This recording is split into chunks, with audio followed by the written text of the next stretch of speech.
बॅकफायफर महाराष्ट्राचा सुपरस्टार. आणि आता आपल्या समोर येत आहे आपल्या महाराष्ट्राची सुपरहिट जोडी. महाराष्ट्राने तर या जोडीवर खूप प्रेम केलं आहे, पण या जोडीने पण एकमेकांवर खूप प्रेम केलंय. हा, चला स्वागत करूयात स्नेहा आणि निखिलचं. यात तुम्ही दोघच आहात जसं हात बीत पकडून येता. म्हणजे तू सांगितलंस ना महाराष्ट्राची सुपरहिट जोडी, आणि या जोडीवरती महाराष्ट्राने प्रेम केलं आणि जोडीने एकमेकांवर पण खूप प्रेम केलं. स्किट मध्ये हा बरं, स्किट मध्ये भरपूर वेळा लग्न पण केलं. अच्छा, हा ते पण दोनदा.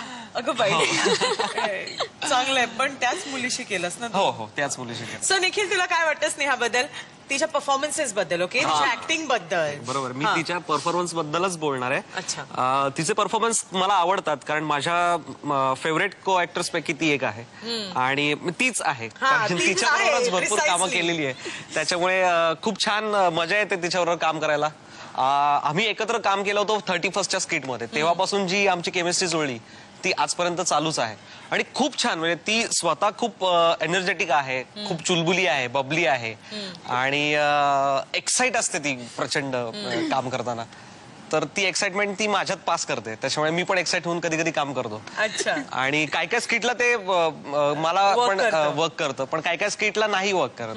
तर तेच थोडीशी तिची ती एक्साइटमेंट कमी करावी असं मला वाटतं तिने. हा, नाही परफॉर्मन्स काही एनर्जीच्या बाबतीत तर वादच नाही. म्हणजे ती तिची एनर्जी क्या बाद आहे, टू गुड. आणि मला खूप सांभाळून घेते डान्स मध्ये, स्पेशली स्किट मध्ये पण कधी कधी ती सांभाळून घेते, कधी मी तिला सांभाळून घेतो. असं ट्युनिंग आहे, त्याच्यामुळे मजा येते काम करायला तिच्या बरोबर. नाही, पण तुमच्या दोघांचेही परफॉर्मन्सेस खूप चांगले होतात. आणि तुम्ही ऑफ स्क्रीन काही असं करता का त्या केमिस्ट्रीसाठी? Do work it out of? हो, रिहर्सल करतात ना ते. नाही रे, असं नाही. म्हणजे केमिस्ट्रीसाठी एक वेगळं काहीतरी लागतं ना. नाही, केमिस्ट्रीसाठी वेगळं असं काही करावं लागतं असं माझं तरी मत नाहीये. कारण की सारखे सारखे त्याच को ऍक्टर बरोबर जर तुम्ही काम करत असाल तर आपोआप ते ट्युनिंग जमतं. आणि स्किटच्या बाबतीत पण आम्ही गप्पा मारतो, इतरही मारतो, त्याच्यामुळे ट्युनिंग जमतं. खूप पर्सनल गोष्टी पण आपण शेअर करतो नक्कीच. ओके.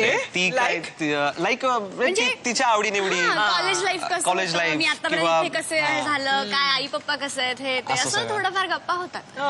माझ्या घरच्यांना ती आवडते, तिच्या घरच्यांना मी आवडतो, असं मी ह्या एवढ्याच पर्सनल गोष्टी. तिच्या आतापर्यंतच्या सगळ्या परफॉर्मन्स मध्ये माझा फेवरेट परफॉर्मन्स मग तो तुला बघायला आवडेल? अगदीच अगदीच, का नाही. चला मग बघूयात स्नेहाचा हा जबरदस्त चेटकिन performance. Hey friends. Hi princess. Hi. तू आज माझ्या ऑफिस मध्ये कशी काय? सरप्राईज. चल ना, आज आपण दोघंच कुठेतरी फिरायला जाऊया. वेडीएस का? प्रचंड कामं पडली. Come on friends. आणि ती आली तर? अरे ती नाहीये म्हणून तर म्हणतीये ना, चल ना. Just second. Okay, let's go.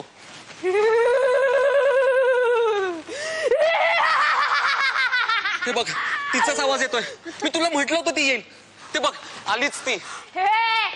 कुठे चालला रे बळीण? कामावर दे टाकून कुठे चालला? हे बघ चेटकिणी, अगं मला थोडा तरी वेळ प्रिन्सेसला देऊ देत. माझं प्रेम आहे का तिच्यावर?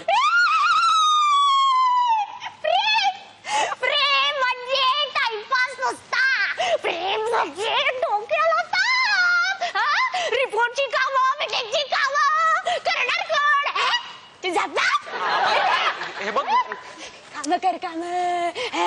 प्रेम कसला करतो रे येडछाप? काम कर काम, काम कर, पैसा छाप, छाप काम कर, पैसा पैसा काम कर, छाप. Please stop it. अगं चेटकिने, तू सांगते त्याप्रमाणेच तो करतोय ना? हो. प्लीज आता आम्हाला थोडासा वेळ दे ना. प्लीज यू टेल ना. हे बघ चिटकिणी, मी असं गेलो आणि असं आलो. सोड ना मला प्लीज. थांब राजपुत्र, थांब. आधी हा गोळा बघ.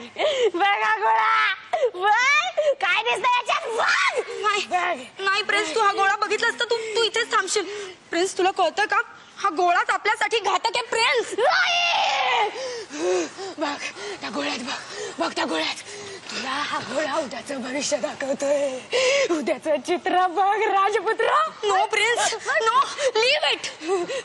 दिव्या दिव्या, चमत्कार. मोठी सॅलरी, मोठी कार, मोठा बंगला, मोठं दार, फॉरेनची टूर आणि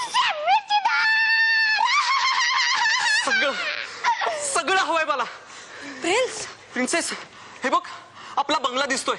बंगल्यासमोर आपली कार उभी आहे. आपण दोघंच फॉरेनला निघालोय. बघ बघ आपला दिमाग बघ, आपली श्रीमंती बघ. आपल्याला जे काही हवं होतं ते सगळं मिळालंय प्रिन्सेस. नो प्रिन्स, अरे हे खोटं चित्र दाखवून ही चेटकीण तुला फसवतीये. माझ्यापासून हिरावून घेते ती. नाही प्रिन्सेस, तू बघ. प्रिन्स तू इकडे बघ. प्रिन्स इकडे माझ्याकडे बघ. प्रिन्स माझ्या डोळ्यात बघ. अरे आपलं स्वप्न की ज्यात फक्त आपण दोघं आहोत आणि आपलं बाळ. नको बंगला, नको कार, फक्त सुख आणि समाधान. अपेक्षा नकोत फार. प्रिन्सेस, अगं पण या गोळ्यातलं सगळं अरे ते सगळं कितीही मिळालं ना तरी अपुरच पडणार आहे. हे बघ, फायनल डिसिजन तुला घ्यायचंय. हा गोळा फोड आणि या चेटकिणीपासून मुक्त हो. हे बघ, तू जर आता हा गोळा फोडलास ना तर ती लगेच मरेल, कारण ह्याच्यातच तिचा जीव आहे. त्याला काही शिकवू नको. बघ राजकुमारा, बघ त्या गोळ्यात बघ. बघ गोळ्यात, गोळ्यात तुला दुधाचं भविष्य दाखवते की नाही. बघ कामाला. प्रिन्स, तू आत्ताच्या आत्ता तो गोळा फोड, नाही तर मी निघून जाईन कायमची. ए प्रिन्सेस, असं नको ना बोलूस. मी फोड तो गोळा. नाही. नाही राजपुत्र, नाही फोडायचा गोळा. तुला काय शिकवलंय? आई बाबांचे स्वप्न मित्रांना तुला दाखवून द्यायचे ना. तू कोण आहेस ना? नाही फोडायचा. प्रिन्स तो गोळा फोड. प्रिन्स फोड तो गोळा.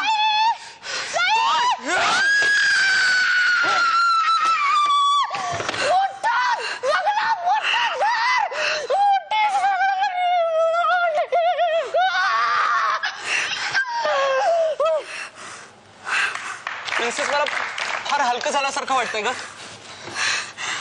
प्रिन्स, आता फक्त तू, मी आणि आपलं स्वप्न. अगं एक गोष्ट राहिलीच. काय? तू, मी आणि आपलं बाळ.